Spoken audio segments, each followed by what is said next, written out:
Florida's 65 points are the fewest by a winning team, and the combined total, 128, fewest in a title game since 2014. Also, this is just the second title game in the last 35 years decided by 2 points or less. The Duke Blue Devils beating Butler in 2010 was also a 2-point margin. Ooh! Ow! Stat of the day! Stat of the day! Stat of the day! Stat of the day! This is the stat of the day!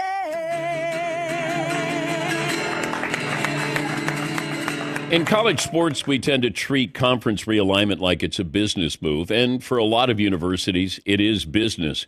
But after watching Florida win the national championship, it's more than just about money. Take Duke. Duke dominated the ACC. And if you're not tested during the regular season, you get to steamroll your way to the Final Four. You rarely play from behind. You rarely feel that pressure. And then the moment demands that, and they flinched. 14-point lead vanished in the Final Four, and with it, their chance for a national championship. And then you look at Florida. The Gators weren't perfect, but they were prepared for this moment. They've fallen behind in 4 of their tournament games and came back to win, including last night. But, think about this. They were down 10 to Texas Tech, comeback. Down late to Auburn, another comeback. 2-point win over the defending national champion UConn Huskies. Last night, they're down by 12 at one point. No panic whatsoever. That's experience. That's what happens when you're battle-tested. Florida was. Duke wasn't. And it made all the difference in the world. I said this a couple of weeks ago during the regular season.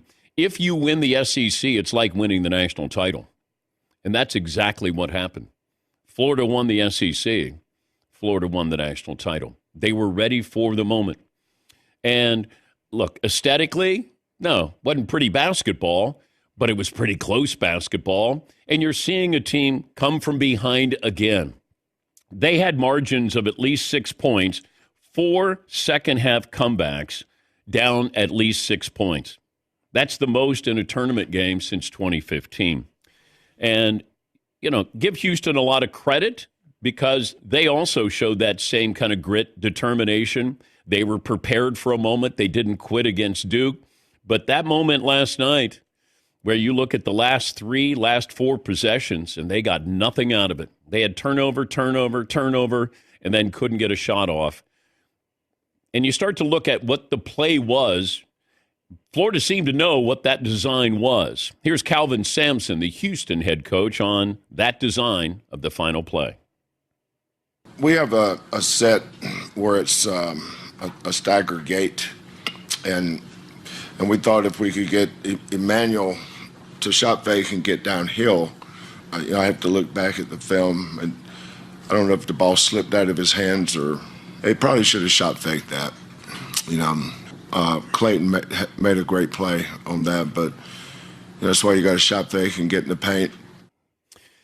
Yeah, I was surprised it felt a little too on the perimeter, and maybe it was starting on the perimeter to then get to the basket because you're down 2.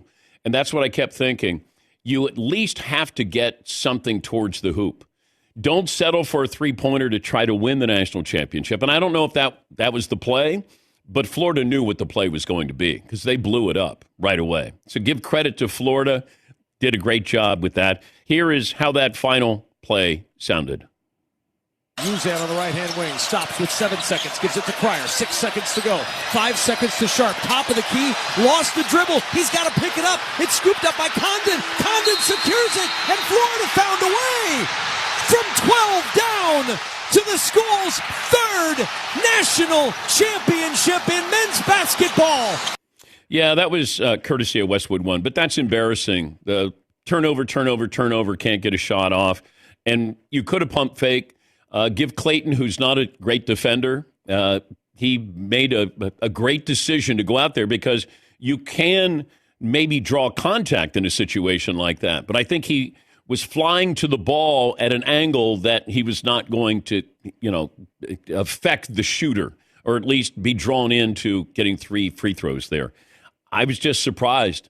it felt like it was going slow, and then you do a pick, and then somebody slides by, somebody's ready to set another pick, nobody's there to set a pick, and then all of a sudden you're reversing it, and then all of a sudden you're in trouble. And then all of a sudden you're tick, tick, tick, tick, tick, tick, tick, and then it's over. But give credit to Florida because that's a battle-tested team. And when you have those players who've been in moments like this, and granted, it's the SEC that you're in, not the NCAA tournament with these moments, but it does translate. And you saw that because Duke didn't handle the pressure well. And when you have 3 freshmen out there, there's a little bit of doubt. There's reasonable doubt of what you're going to do with the game on the line when you're not used to those situations. But Florida wins the national championship and winning 65-63.